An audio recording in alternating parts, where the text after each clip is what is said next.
Today's video is brought to you by my supporters on Patreon. For as low as $1, you too can have your name featured here and elsewhere. Today's new Patreon supporter is Rylan J. Privet. I'm terribly sorry, not for not having a joke prepared or anything, just that your name has to be associated with this stupid video. You'll see why in a minute.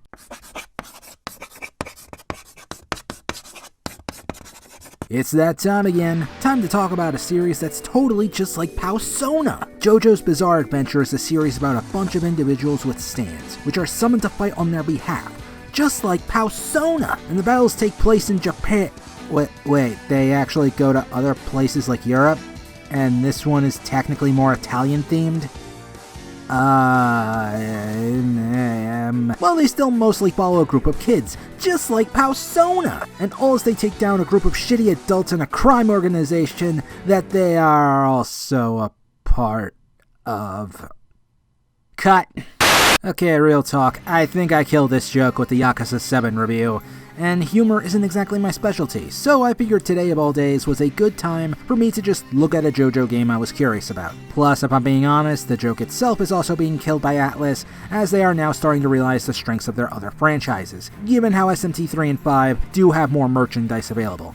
Though not the plushie yet at the time of this review. It may not be Persona levels of shilling, but it's better than the entire series just ending up like Rem in Season 2 of RE0. And obviously I'm thankful for that, and will cease these jokes. Unless I get lazy, or the comparison issue causes these jokes to return. Also, be warned for spoilers, as I ain't holding back with this one. This game chronicles almost everything during Part 5, starring the son of the main antagonist of Parts 1 and 3, the meme lord known as Dio Brando. This is Giorno Giovanna, who obviously grew up without the influence of his dad and became a better person, technically speaking anyway. Due to some problematic situations, Giorno ends up fighting against Bucciarati at first, before joining him as they plan to take down the boss, who has been supplying drugs to children, among other things. And to do so, they are given a golden opportunity, when they have to take care of the boss's daughter, who is being hunted by the traitors of the organization. And then they become the hunted, as the boss turns out to be even more of an evil asshole than Giorno believes, wanting to kill Trish to hide his own identity. When you get down to it, Diavolo is just really shy. I mean, with that fashion sense, a few people would be. Granted, Part 6 Ansui seems to bear some resemblance. Am I the only one who sees that? The story overall is done decently. Since this was obviously made before the anime came out, I can imagine how hyped some fans were to see their favorite characters in full 3D, and how certain scenes played out too. While I wouldn't say it rivals the anime, the game does a decent enough job given the visual style, and all without the frame rate chugging the boot, which was my biggest fear given the PS2 era. Sadly, no 7-page Muda. If the game played with the camera more, maybe things would have turned out better for some of these scenes. Just expect some things to be skipped over, since it's not a replacement for either the manga or anime. But the presentation for this time period I feel is solid. Now, for those who don't care about spoilers yet know nothing about this series, almost all JoJo stories rarely have any lower minions to tackle, like goblins, demons, or putties. With Part 3, Stardust Crusaders, characters would soon gain stands, which kinda act like a persona, but their abilities are each wildly different, and the enjoyment comes from seeing what else they can do with those powers to win a fight. There's a lot of tense strategy as both fighters keep testing their limits, and figure out a way to nail in a good hit. There are a few other things I should be talking about with how stands work, but the game just ignores those anyway. And sometimes, so does the writer. Having the game structured as a set of levels with boss fights against the enemy was a good idea. You sadly won't battle every foe in Part 5. And it's a shame too, because there are clearly more battles that could have been made between stand users. Some are even made into unlockable side stories, but even those can just cut out some of the good stuff and leave you wanting more. Still, the stages chosen are thankfully some of the best Part 5 has to offer. It's just a matter of adapting to these levels, and they have mixed results. Your standard moveset involves a dodge roll, a melee attack with a weak range that could somehow stop a stand, X and triangle use a unique ability or alternate melee move, like using Giorno's flies to find his enemy, or Bucciarati using his zipper to dash across the field. R1 lets you shoot your stand out for certain attacks, including the memeable rapid punches, and you can just simply summon your stand with L1. For most characters, this anchors them and their mobility is cut in exchange for locking onto the enemy much better and acting as a convenient guard button every now and then. This does, however, drain a meter right above your health, and when so much of it is gone after every attack blocked, you'll get stunned and are at the mercy of the enemy. I feel like the back shoulder buttons are never really utilized properly or even do anything despite testing them out. Some characters like Narancia and Fugo stand perfectly still too while you control the stand, meaning you gotta be extra careful, as it makes dodging that much harder. And because Fugo's stand Purple Haze really likes cleaning itself for some reason, and is vulnerable during that point. I'm not kidding, that is an actual thing in the series. Now, because you are thrown into these boss fights so suddenly, chances are you will get your ass kicked and grabbed until you figure out how best to use the character, as well as learning about your enemy. So it's best to just take your time and don't be like me who remains stubborn and keeps falling into these damn traps. I swear I did better on this during my replay for extra content. The early stages are good at easing you in.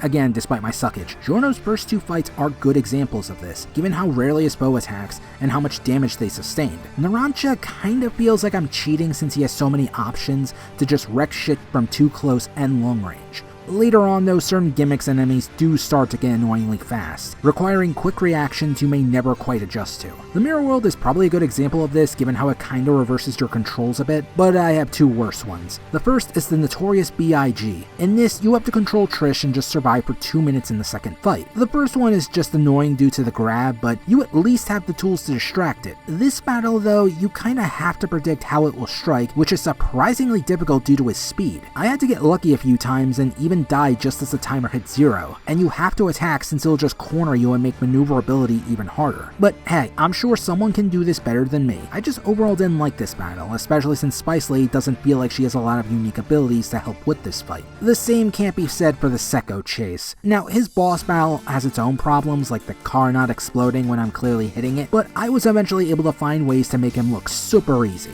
The chase section though, you can't beat him, and you got the mold from Chocolata slowing you down and sapping your health. The characters already move kinda slow, and it makes sense since having a stand doesn't automatically give you superhuman abilities, unless the stand is tailored for it like for Sekko here, so him having the edge like this makes sense.